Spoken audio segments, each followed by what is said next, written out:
ونستغفره ونؤمن به ونتوكل عليه ونعوذ بالله من شرور أنفسنا ومن سيئات أعمالنا من يهده الله فلا مضل له ومن يضلل فلا هادي له وأشهد أن لا إله إلا الله وحده لا شريك له وأشهد أن محمدا عبده ورسوله أما بعد فإن خير الحديث كتاب الله وأحسن الهدي هدي محمد صلى الله عليه وسلم وشر الأمور محدثاتها وكل محدثة بدعة وكل بدعة ضلالة وكل ضلالة في النار فأعوذ بالله من الشيطان الرجيم بسم الله الرحمن الرحيم قد أفلح المؤمنون الذين هم في صلاتهم خاشعون إلى آخرها وقال الله تعالى والذين هم عن صلواتهم يحافظون أولئك هم الوارثون الذين يرثون الفردوس خالدين فيها عن أبي هريرة رضي الله تعالى عنه قال قال رسول الله صلى الله عليه وسلم الصلاة الخمس والجمعة إلى الجمعة ورمضان إلى رمضان مكفرة لما بينهن إذا استمرت الكعبين رواه مسلم প্রশংসা আল্লাহ তাআলার জন্য যে প্রতিপালক আজ পবিত্র জুমার দিন জুমার খুতবায় আমাদের উপস্থিত করেছেন আজানের পূর্বে এজন্য আমরা প্রতিপালকের শুকরিয়া আদায় করে আলহামদুলিল্লাহ দরুদ ও সালাত বর্ষিত হোক মুহাম্মদ রাসূলুল্লাহ সাল্লাল্লাহু আলাইহি ওয়াসাল্লাম। আজকে জুমার খুতবায় আলোচনার বিষয় সালাত আদায়, সালাতের দুনিয়াবী উপকার এবং পরকালের সুফল। সালাত আদায়ের ফজিলত সম্পর্কে এক গুরুত্বপূর্ণ আলোচনা আমরা পেশ করার চেষ্টা করব ইনশাআল্লাহ। আপনারা উপরে নায়ক করুন, দয়া করে কেউ ঘুমানোর চেষ্টা করবেন না। নিচে যারা আছেন আপনারাও কেউ ঘুমাবেন না। যদি কারো ঘুম আসে তাহলে পাশে যে বসে আছে সে যেন ইশারা করে জানিয়ে দেয় মুখে কথা বলতে পারে না। মুখে কথা বললে তোমার খুতবার নেকি নষ্ট হয়ে যাবে, এ কথা আপনারা অনেকদিন যাবৎ শুনে আসছেন। সম্মানিত উপস্থিতি, সালাত একমাত্র ইবাদত যেটা মানুষের কোনো সুবিধা অসুবিধা বোঝে না। নামাজ এমন একটা ইবাদত যেটা মানুষের কোনো সমস্যা বোঝে না। অন্যান্য ইবাদত মানুষের সমস্যা বোঝে, সিয়াম মানুষের সমস্যা বোঝে। আপনি অসুস্থ আছেন, সিয়াম রাখতে পারছেন না, পরে সিয়াম রাখবেন, এই সব সুবিধা আপনার আছে। আপনি হজ করতে যেতে পারবেন না, অন্যজনকে টাকা দিয়ে দেবেন, সে আপনার পরিবর্তে হজ করে আসবে, হজ আপনার হয়ে যাবে, এ কথা ঠিক। এইটাও মানুষের সমস্যা বোঝে। আপনি যদি কারোর নামে দান করেন তাহলে সেই দান আরেকজনের উপকার হবে। কেবলমাত্র সালাত এমন একটি ইবাদত পৃথিবীতে কোনো মানুষের সমস্যা বোঝে না, কোনো মানুষের সুবিধা অসুবিধা বোঝে না। আপনি নিজের ইচ্ছা মতো সালাত আদায় করবেন, এই সুযোগ সালাতের ক্ষেত্রে দেওয়া হয়নি। মানুষ সালাত আদায় করবে আল্লাহ এবং তার রাসূল সাল্লাল্লাহু আলাইহি ওয়াসাল্লাম যেভাবে বলেছেন অনুরূপ ওইভাবে। সালাতের কোনো বদল চলে না, সিয়ামের বদল চলে। সকাল সন্ধ্যা একটু খাওয়ালে তার সিয়াম আপনার হয়ে যাবে, তারও হবে, এই কথা রাসূল সাল্লাল্লাহু আলাইহি ওয়াসাল্লাম বলেছেন। হজ আপনি আরেকজনকে টাকা দিলে আপনার হবে, এই কথা নবীজি মুহাম্মদ সাল্লাল্লাহু আলাইহি সাল্লাম বলেছেন। অন্য অন্য ইবাদতে বদল চলে, কিন্তু সালাত এমন একটি ইবাদত যা বদল চলে না, মানুষের সমস্যা বোঝে না। দাঁড়িয়ে থেকে সালাত আদায় করতে হয়, দাঁড়িয়ে থেকে সালাত আদায় করা যায় না, বসে সালাত আদায় করতে হবে। বসে সালাত আদায় করা যায় না, শুয়ে সালাত আদায় করতে হবে। বসে থেকে, দাঁড়িয়ে থেকে, শুয়ে থেকে সালাত আদায় করা যায় না, ইশারায় সালাত আদায় করতে হবে। হাতের ইশারা, হাতের ইশারাও চলে না, চোখ দিয়ে সালাত আদায় করতে হবে। চোখও নাড়ানো যায় না, মানে চোখের ইশারাও চলে না, হাতও ঘোরাতে পারি না। তখন কি করব? অন্তর দিয়ে সালাত আদায় করতে হবে। এরপরে সালাত আদায় করতেই হবে। পৃথিবীতে এমন কোন সময় নেই যেই সময় সালাত আদায় করা চলে না, ফরজ সালাত। পৃথিবীতে এমন কোন জায়গা নেই যেই জায়গায় সালাত আদায় করা চলে না। কিবলার দিকে সালাত আদায় করতে হয়, কিবলা বোঝা যায় না, যেই দিকে দাঁড়িয়ে আছেন ওই দিকেই সালাত আদায় করবেন, সালাত হবে। দাঁড়িয়ে মধ্যে আছেন, সালাতের সময় হয়ে গেল, আপনি কিবলা বোঝা যায় না, যেই দিকে আছেন ওই দিকে মুখ করে সালাত আদায় করুন। এরপরে সালাত আদায় করতেই হবে। এর স্থিরে নামাজ পড়তে হয়, সালাত আদায় করতে হয়। আমি এই পরিবেশ পরিস্থিতি অনুকূলে নই, আমি বাসের মধ্যে আছি, একদিকে উপরে ডালা ধরে আছি, হাত দিয়ে এক হাত বুকের উপরে রেখে সালাত আদায় করতে হবে, তবুও সালাত আদায় করতেই হবে। শত্রু আপনাকে তাড়া করেছে, আপনি শত্রুর ভয়ে পালিয়ে যাচ্ছেন, এরপরে আপনার সালাত পাক নাই, কথা বলছো কেন? উঠে কোথায় যাচ্ছ? খুবই প্রয়োজনীয় হাজার ইস্তেঞ্জা, বাথরুম, টয়লেটের ব্যবহার ব্যতীত কেউ কথা বলতে পারবে না, কেউ উঠতে পারবে না। জুমার খুতবায় খুবই জরুরি প্রসাব পায়খানার কাজ হাজার ব্যতীত কেউ উঠতে পারবে না। খুব সাবধান এবং সতর্ক। সালাত বলছিলাম, কত গুরুত্ব সালাতে আপনি একটু বিবেচনা করে দেখুন। শত্রু আপনাকে তাড়া করেছে, আপনি দৌড়িয়ে পালাচ্ছেন, এরপরে আপনাকে সালাত আদায় করতে হবে, দৌড়াতে হবে। সালাত আদায় করতে হবে আর দৌড়াতে হবে। আপনি শত্রুকে ধাওয়া করেছেন, আপনি শত্রুকে তাড়া করেছেন, আপনি ভাবছেন এখন যদি আমি নামাজ পড়ি তাহলে শত্রু আমার নাগালের বাইরে চলে যাবে, আমি খুঁজে পাবো না। আপনি শত্রুকে দৌড়ানোর জন্য ধরবেন, সালাত আদায় করবেন, শত্রুকে ধরার জন্য দৌড়াবেন, নামাজ পড়বেন, দৌড়াবেন, নামাজ পড়বেন, এরপরেও সালাতের মান নেই। যুদ্ধের মাঠে সালাত আদায় করতে হয়, জিহাদ চলছে তরবারি দিয়ে, মানুষজন মারা যাচ্ছে, আপনার সামনে মানুষকে হত্যা করা হচ্ছে। একদল নামাজ পড়বে এক রাকাত করে, আরেক দল এসে পাহারা দিবে, আরেক দল নামাজ পড়বে, এই দল গিয়ে পাহারা দিবে। এই ধরনের জিহাদের মাঠে সালাত আদায় করতে হবে। কোনোভাবে সালাত বাদ দেওয়া অবশ্যই ইসলামে নেই। সালাতের এত গুরুত্ব, সালাত মানুষের কোনো সমস্যাকে বোঝে না, সালাত মানুষের কোনো অসুবিধা বোঝে না।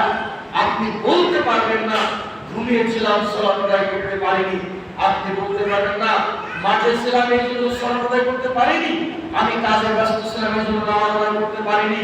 আল্লাহ তাআলা আপনার উপরে 5 ওয়াক্ত সালাত ফরজ করেছেন, সময় মতোই ফরজ করেছেন। যদি সময় পার হয়ে যায় তাহলে কি বাদ দিব? অনেকেই এটা জানে না, নামাজের সময় তো পার হয়ে গেল, থাক এটা বাদ থাক, আসর থেকে শুরু করবো, মাগরিব থেকে না, যেটা ছুটে গেল যখন স্মরণ হবে, যখন মনে হবে, যখন আপনার সময় হয়ে যাবে যে আমার মনে নেই, নামাজটা আমি পড়তে পারিনি, তখনই আপনি সাথে সাথে পড়ে নেবেন। এখানে দুইটা কথা, এক, আপনি মাঠে ছিলেন, কাজে ব্যস্ত ছিলেন, নামাজ আদায় করেননি, বড় পাপ কাবিরা গুনাহ করেছেন, বড় পাপ কাবিরা গুনাহ করেছেন। কেবল কয়েকটা কাজ ব্যতীত সালাত আপনার জন্য মাফ করা হয়নি, সময়ই করতে হবে।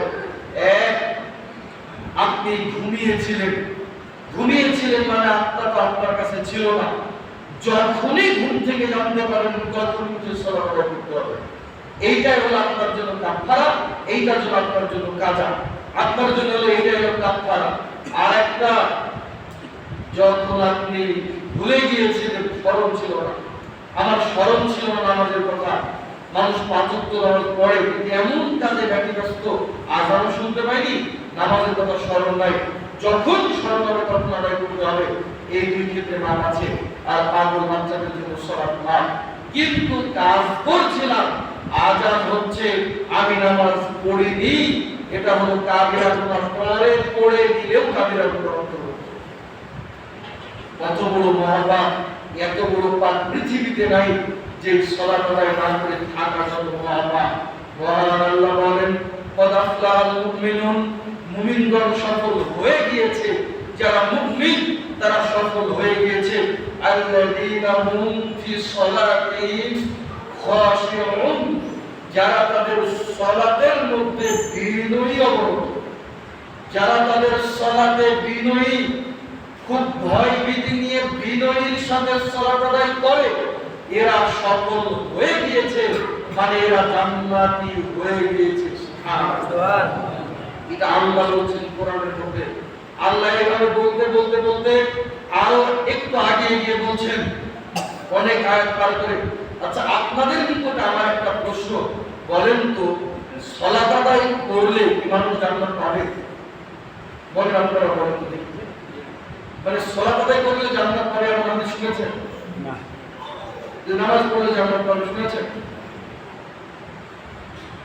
আমির হামজা, আমি নাম বলি না, নামটা বলে ফেললাম, কুষ্টিয়ার একটা বড় আলেম না, বড় বড় বড় ভাইয়ের বক্তা। আমির হামজা কি বলেছে জানেন? আমির হামজা বলেছে, আমি ওর জন্য দোয়া করি, উনি বলেছে নামাজ পড়লে জান্নাত পাবো, একটা কোরআনের আয়াত না, একটা হাদিস না। এটা আমি নিজে শুনেছি, আজকে সারাদিন শুনে নিন যে নামাজ পড়লে আল্লাহ জান্নাত দিবে, একটা হাদিস নাই, একটা আয়াত নাই কোরআনে। কোরআনে কথা বলা হয়নি যে আল্লাহ জান্নাত দিবে। এই কথা বললে যে নামাজ পড়ে ছাড়ে, অলসতা করে, সে কেমন নামাজ জীবনে পড়বে? জান্নাত যখন নামাজ পড়ে পাওয়া যাবে, তখন মাঝে মধ্যে পড়বো, ছাড়বো। ওইটা ও বলেছে, নেট থেকে শুনে নিয়ে, আমি মিথ্যা বলছি কিনা। আমি বলছি শোনেন, নামাজ পড়লে জান্নাত পাওয়া যাবে, কোরআনে আছে, হাদিসে আছে। উনার তদন্ত উনি পাইনি সেটা হতে পারে, কিন্তু আমার তদন্ত আমি কোরআন থেকে বের করেছি এবং কোরআন থেকে পেয়েছি। যারা সালাত আদায় করে ওরা সফল কাম হয়ে গিয়েছে, তার মানে ওরা জান্নাত পেয়ে গিয়েছে। এই অর্থই ব্যবহৃত হবে যে নামাজ আদায় করলে সফল হয়ে গিয়েছে, মানে মুমিনের জন্য সবচেয়ে বড় সফলতা হচ্ছে ফাউজুল আযীম, সেটা হলো বিরাট সফলতা জান্নাত। ফাউজুল কবীর, বিরাট বড় সফলতা জান্নাত। আর স্পষ্ট করি, আল্লাহ বলেন সূরা মুমিনুনের কয়েকটি আয়াতে গিয়ে ওয়াল্লাযীনা হুম আন সালাওয়াতিহিম ইউহাফিজুন, যারা তাদের সালাতকে হেফাজত করে, পাঁচ ওয়াক্ত সালাত আদায় করে, অর্থাৎ যারা সালাতের হেফাজত করবে, উলাইকা হুমুল ওয়ারিসুন, তারাই ওয়ারিস হয়ে যাবে, অংশীদার হয়ে যাবে। আল্লাযীনা ইয়ারিসুনাল ফিরদাউস, তারা হচ্ছে জান্নাতুল ফিরদাউসের ওয়ারিস হয়ে যাবে। সুবহানাল্লাহ। কোরআনে নাই, স্পষ্ট আয়াত। আর বলছে যে কোরআনে খুঁজে আমি কোথাও পাইনি যে হচ্ছে নামাজ পড়লে জান্নাত পাবে না। একটা এরকমই না যে ইনি হচ্ছে হাফেজ, আমাদের এখানে ছাত্র, আমি ওনাকে নিয়ে আসলাম আজকে, বারবার বলে চলে যায়। আল্লাহ বলছেন যে ওরা ওয়ারিস হয়ে যাবে, যারা নামাজ পড়বে, সালাতের হেফাজত করবে, তারা যারা সালাতের হেফাজত করবে তারা ওয়ারিস হয়ে যাবে। কিসের ওয়ারিস? জান্নাতুল ফিরদাউসের ওয়ারিস। সেটা আল্লাহ বলে দিয়েছেন। যেমন তেমন জান্নাত নয়, জান্নাতের লেভেল আছে। সবচেয়ে উচ্চ মানের জান্নাত তারাই পাবে যারা সালাত আদায় করবে। সুবহানাল্লাহ। আর উনি বলছেন যে আমি দলিল প্রমাণ করতে পারি। এবার হাদিসে যাই চলেন। আবু উমামা বাহিলি রাদিয়াল্লাহু তাআলা আনহু বলেন, রাসূল সাল্লাল্লাহু আলাইহি ওয়াসাল্লাম বলেছেন, সাল্লু খামসাকুম, পাঁচ ওয়াক্ত সালাত যে আদায় করবে, ওয়াসুমু শাহরাকুম, রমজানে সিয়াম পালন করবে, ওয়াতুজ যাকাত আমওয়ালাকুম যারা তাদের মালের যাকাত দিবে, ওয়াতিউজ আমরিকুম যারা নেতার আনুগত্য করবে, আমিরের আনুগত্য করবে, তাদখুলুল জান্নাত রাব্বাকুম তারা তাদের রবের জান্নাতে প্রবেশ করবে। সুবহানাল্লাহ। তাহলে এই চারটার একটা কি? সালাত। যে ব্যক্তি 5 ওয়াক্ত সালাত আদায় করবে আল্লাহ তাকে কোথায় দিবেন? জান্নাতে দিবেন। কার জান্নাতে? তার জান্নাতে। তাদখুলুল জান্নাত রাব্বাকুম তার জান্নাতে প্রবেশ করবে, আল্লাহ জান্নাতে প্রবেশ করবে। যদি কোনো ব্যক্তি 1 ওয়াক্ত সালাত আদায় না করে, যদি 5 ওয়াক্ত সালাত আদায় করে, সে জান্নাতে প্রবেশ করবে। আর কি বলেন? একজন সাহাবী রাসূলুল্লাহ সাল্লাল্লাহু আলাইহি সাল্লামের নিকটে আসলেন, এসে বলছেন, আমি আল্লাহর আতাইতু নবী সাল্লাল্লাহু আলাইহি সাল্লাম আতাইতু কুনতু নবী সাল্লাল্লাহু আলাইহি সাল্লাম আতাইতু ফাউযুরি ওয়া হাজাতিহি আমি নবীর জন্য ওযুর পানি আর ইস্তেনজার পানি রেডি করে দিলাম। এটা হচ্ছে আরবির বাংলা। ওযুর পানি ওয়া হাজাতিহি এবং ইস্তেনজার পানিকে রেডি করে দিলাম, নিয়ে আসলাম। ফাকুলতু সাল তখন তিনি বললেন, তুমি আমার নিকটে কিছু চাও? তখন আমি বললাম, মুরাফাকাতানা ফিল জান্নাহ, আল্লাহ নবী আমি আপনার সাথে জান্নাতে থাকতে চাই। তখন রাসূল সাল্লাল্লাহু আলাইহি ওয়াসাল্লাম বলেন, আওয়াইরা রালি এইটা বাদে অন্য কিছু চাই? তিনি নবীকে বলছেন, আল্লাহ নবী আমি আপনার সাথে জান্নাতে থাকতে চাই। তখন নবী বলছেন, আওয়াইরা রালি এইটা বাদে অন্য কিছু চাই। নবী মনে করেছেন হয়তো দুনিয়ার কোনো জিনিস চাইবে, কিন্তু ও যে জান্নাত চাইবে এইটা রাসূল সাল্লাল্লাহু আলাইহি ওয়াসাল্লাম ভাবেন।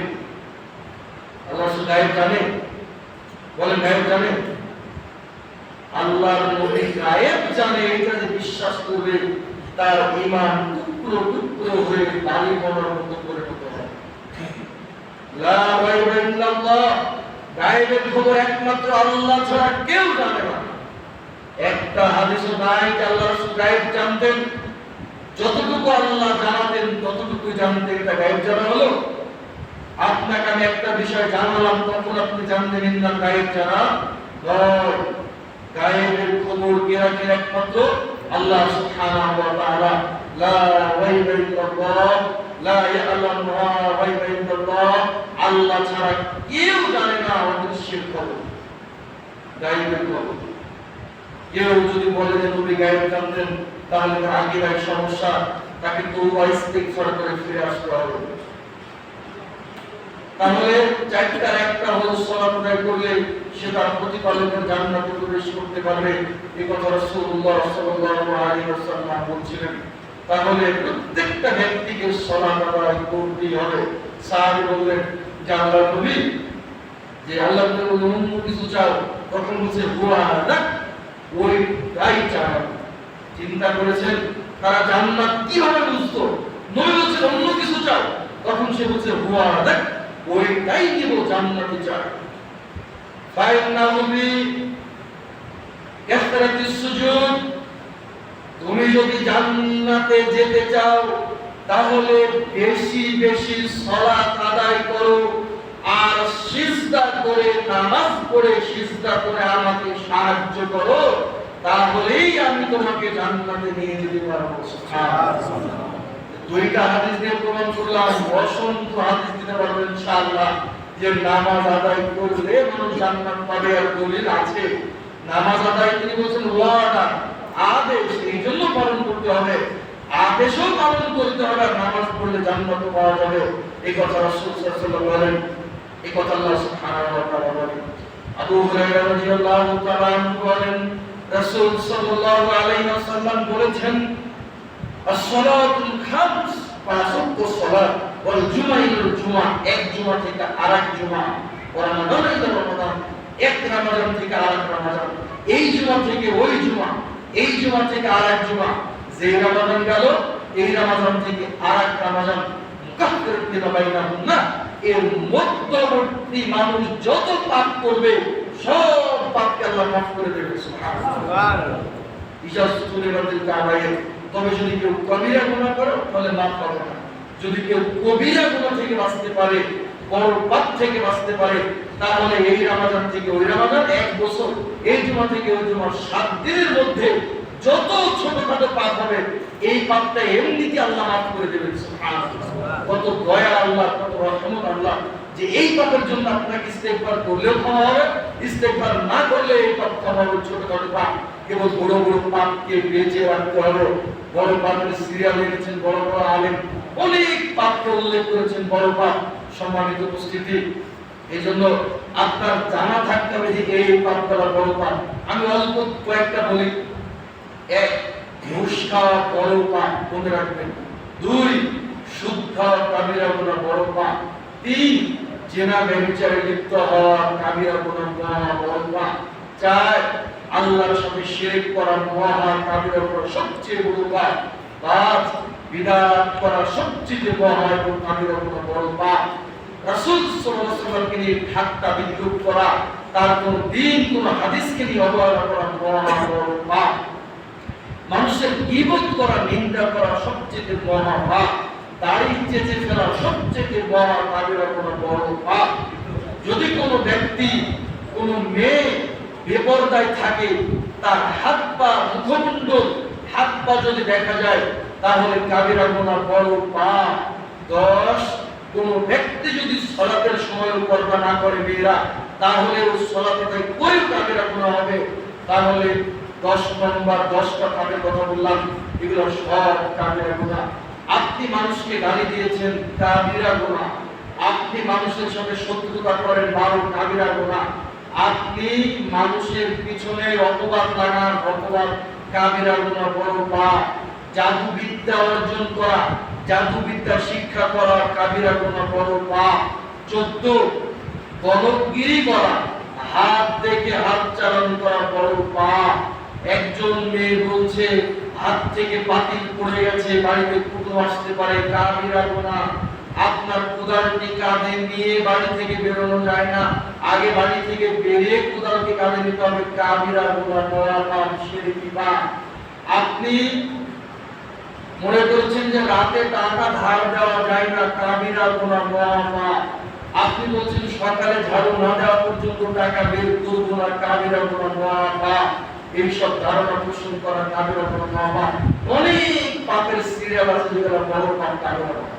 তো এইসব থেকে বাঁচতে পারলে তো, এইসব থেকে বাঁচতে পারলে তো, এইসব থেকে যদি বাঁচা যায়, তাহলে আল্লাহ এক জুমা থেকে আরেক জুমা, এক রমাদান থেকে আরেক রমাদানের পাপকে এমনিতেই ক্ষমা করে দেবেন, যে কথা রাসূলুল্লাহ সাল্লাল্লাহু আলাইহি ওয়াসাল্লাম বলেন।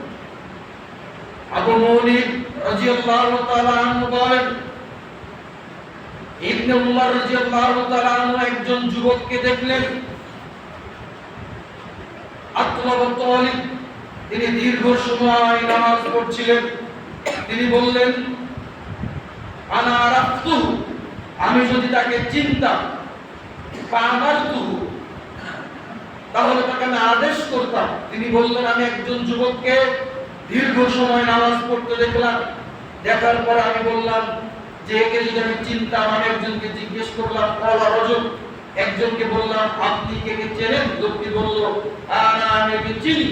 তখন বলছেন, আমি যদি ওকে চিনতাম,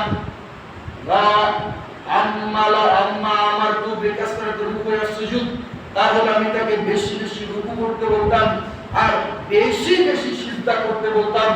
অথচ রুকু এবং সিজদার অর্থ কি? সালাত আদায় করা, নামাজ পড়া। বেশি বেশি রুকু আর বেশি বেশি সিজদা থাকতে বলতাম, সিজদা করতে বলতাম। কেন?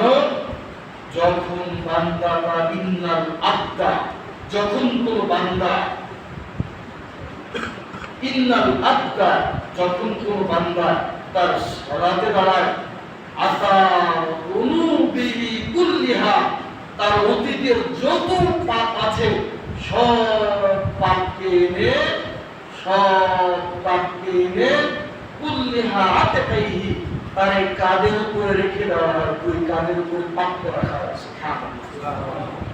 চিন্তা করেছেন, নামাজে দাঁড়ানো যখন বান্দা দাঁড়ায়, আপনার যাবতীয় পাপগুলোকে কোথায় রাখা হয়? দুই কাঁধের উপরে রেখে দেওয়া হয়। কাঁধের উপরে রেখে দেওয়া হয়। যখন বান্দা রুকু করে, তার গোনা ঝরে পড়ে, যখন বান্দা সিজদায় চলে যায় তখন তার যাবতীয় গুনাহ ঝরে যাচ্ছে। উম্মু সালামা রাদিয়াল্লাহু তাআলা আনহা বলেন, রাসূল সাল্লাল্লাহু আলাইহি ওয়াসাল্লাম বলেছেন, ইন্নাল মুসলিমা ইযা সাল্লা, যখন কোন মুসলমান তার সালাতে দাঁড়ায়, ঠিক যখন সালাতে দাঁড়াবে তখন তার সব পাপগুলোকে তার মাথার উপরে আনা হয়। রৌসি এসেছে, এটা ওইটা কাঁধের উপরে আর ওটা মাথার উপরে, সব পাপ তার মাথার উপরে আনা হয়। যখনই বান্দা সিজদায় যায় তখন তার পাপ ঝরে যায়। যখন বান্দা সালাত মিন ফারাগিহি, সালাত যখন শেষ করে তখন তার যত পাপ আছে সব পাপগুলো ঝরে পড়ে যাচ্ছে। কি বুঝলেন আপনি? বিবেচনা করেন, যখন কাঁধে রাখা হলো পাপ ঝরে গেল, আবার এবার যখন মাথায় রাখা হলো, তো মাথা তো এইভাবে থাকে না, সিজদায় মাথা তো এইভাবে থাকে। তাহলে কি বলেন তো, যদি আমি এইভাবে হাতকে এইভাবে রাখি, রাখার পরে এবার সমান রাখার পরে যদি একটা প্লেটকে এরকম রাখি, খালকে প্লেট কিংবা বাটিকে যদি রাখি, তাহলে বাটিটা থাকবে। কিন্তু যদি একটা গুটিও রাখি ছোট এখানে, তাহলে কিন্তু গুটিটাও দাঁড়িয়ে থাকবে। বলেন তো, যদি আমি এইভাবে করে তাহলে প্লেট গুটি মুটি যে যাই বলেন থাকবে? কিছুই থাকবে না। কেন? এটা আল্লাহ রাসূল এই উদাহরণ দিয়েছেন, যখন বান্দা সিজদায় যায় তখন বান্দা মাথাকে নত করে জমিনের দিকে ঠেলে দেয়, এর জন্য মাথায় যা থাকে সব পড়ে যায়। এই জন্য গুনাহকে কাঁধের উপরে রাখা হয়, যেন সিজদায় গেলে তার পাপ রাশির উপর ধরে পরিষ্কার হয়ে যায়। আবু হুরায়রা রাদিয়াল্লাহু তাআলা আনহু বলেন, রাসূল সাল্লাল্লাহু আলাইহি ওয়াসাল্লাম বলেছেন, লামান নাহারাম বিবাবিনা ইয়াকতাসুলাদাকুম ওয়ালাতু সামিনাম, তোমাদের বাড়ির সামনে যদি একটা নদী থাকে, একটা নহর থাকে, আর সেখানে কুল্লু খামসিনা ইয়াউমিন, যদি তোমাদের কেউ 5 বার গোসল করে, হাল ইয়াবকাদারুন শাইইন, তাহলে কি তার গায়ে কোনো ময়লা থাকতে পারে? সাহাবীগণ, তোমরা বলো তো, তোমাদের কারোর বাড়ির পাশে যদি একটা নদী থাকে, আর সেই নদীতে যদি তারা 5 বার গোসল করে, হাল ইয়াবকাদারুন শাইইন, তাহলে কি তার গায়ে কোনো ময়লা থাকতে পারে? ওয়াল্লা ইয়াবকা মিন দারানি শাইইন, জি না আল্লাহর নবী, যদি কোনো ব্যক্তি 5 বার সালাত গোসল করে তাহলে তার গায়ে কোনো ময়লা থাকতে পারে না। একবার, দুইবার, তিনবার গোসল করলেই তো মানুষের গায়ে ময়লা থাকে না, একবার গোসল করলেই তো ময়লা থাকে না। আর বাড়ির সামনে নদী যদি থাকে, সেই নদীতে যদি ভালো করে 5 বার গোসল করা যায়, লা ইয়াবকা মিন দারানি শাইইন, তার গায়ে কোনো ধরনের ময়লা থাকতে পারে না। আল্লাহ রাসূল বলেছেন, শোনো, কাযালিকা মাসালুস সালাতুল খামস ইয়ামুল্লাহু বিহিল খাতায়া, 5 ওয়াক্ত সালাতের দৃষ্টান্ত ওইটা, যদি কোনো মানুষ তার জীবনে 5 ওয়াক্ত সালাত আদায় করে, তাহলে আল্লাহ তাআলা তার জীবনকে পবিত্র রাখবেন, ওইভাবে পরিষ্কার পরিচ্ছন্ন রাখবেন। মানুষ গোসল করে যেমন পরিষ্কার হয়, পাপ থেকে গুনাহ থেকে আমরা ওইভাবে পরিষ্কার করে নেব। সুবহানাল্লাহ। সম্মানিত উপস্থিতি, সালাত আদায় করলে মানুষের পাপ ক্ষমা হয়, সালাত আদায় করলে মানুষের গুনাহ ক্ষমা হয়। এটা হাদিস দ্বারা প্রমাণিত। সালাত আদায় করলে মানুষের আপনার জান্নাত হয়, এটা কোরআন এবং হাদিস দ্বারা প্রমাণিত। কেউ বলতে পারবে না যে সালাত আদায় করলে জান্নাত পাওয়া যাবে না। এক একজনের গবেষণা এক এক রকম, এক একজনের আপনার বুঝ এক এক রকম। তবে প্রত্যেকটা ব্যক্তি যদি কোরআন হাদিস পড়ে আর যদি তাফসীর পড়ে, ব্যাখ্যা পড়ে, তাহলে সবকিছু বোঝা সম্ভব ইনশাআল্লাহ। আপনাকে সালাতের বুঝ গ্রহণ করতে হবে। সালাতের বুঝ যদি আমরা আমাদের জীবনে আনতে পারি, তাহলে অবশ্যই 5 ওয়াক্ত সালাতের মাধ্যমে ব্যক্তি জান্নাত পাবে ইনশাআল্লাহ। রাসূল সাল্লাল্লাহু আলাইহি ওয়াসাল্লামের যুগে এক সময় একজন সাহাবী কথা বললেন যে রাখাল তার মশগুর নিয়ে পাহাড়ে চলে গেছে। পাহাড়ে যাওয়ার পরে শুনতে পায়নি আযাব, শুনতে পায়নি ইকামত। ওই রাখাল করেছে কি, যখন সূর্য ডুবে গেল তখন তিনি আযান দিলেন, সালাত আদায় করলেন। তখন আল্লাহ রাসূল বলেছেন, শোনো, আল্লাহ তাআলা এই সাহাবীর উপরে এত খুশি হয়েছেন যে আল্লাহ তাআলা তার এই কর্ম দেখে হেসে উঠেছেন এবং আল্লাহ তাকে জান্নাতে প্রবেশ করে দিয়েছেন। সুবহানাল্লাহ। যেখানে সালাতের সময় হবে সেখানে আপনাকে সালাত আদায় করতে হবে, এটা হচ্ছে বিধান। আয়েশা রাদিয়াল্লাহু তাআলা আনহা বলেন, আমরা একটা সফরে ছিলাম, আমাদের সালাতে রক্ত হয়ে গেল, তখন আমরা সালাত আদায় করার জন্য পানি খুঁজে পাচ্ছিলাম না। কি করা যায়? সবাই দৌড়াদৌড়ি করছিল পানির জন্য। হঠাৎ আমার গলার হাড়টা হারিয়ে গেল। মানে এতটুকু পরিমাণ বলে আপনাকে বোঝাতে চাচ্ছি যে সফর থেকে আসছিল, এর পরেও নামাজের সময় যখন হয় তখন তারা ওযু করার জন্য পানি খুঁজছিল, অর্থাৎ সালাত আদায় করার জন্য। তবে সফরে নামাজের মাপ আছে। সফরের সালাত হলো 4 রাকাতের নামাজ 2 রাকাত, 3 রাকাতের 3 রাকাত, 2 রাকাতের 2 রাকাত। ফজরের সালাত 2 পড়তে হবে সুন্নাত সহ। এশার সালাত 4 রাকাত 2 রাকাত পড়তে হবে, সুন্নাত বাদে 1 রাকাত ভিতরে। আর জোহরের সালাত 2 রাকাত, আসরের সালাত 2 রাকাত, মাগরিব 3 রাকাত। এতে কোনো সুন্নাত পড়া লাগবে না। শুধুমাত্র বিতের সালাতটা 1 রাকাত আদায় করবেন কিংবা 3 রাকাত, আর হচ্ছে ফজরের 2 রাকাত সুন্নাত আদায় করতে হবে। এই দুটো মাপ নেই, বাকি সব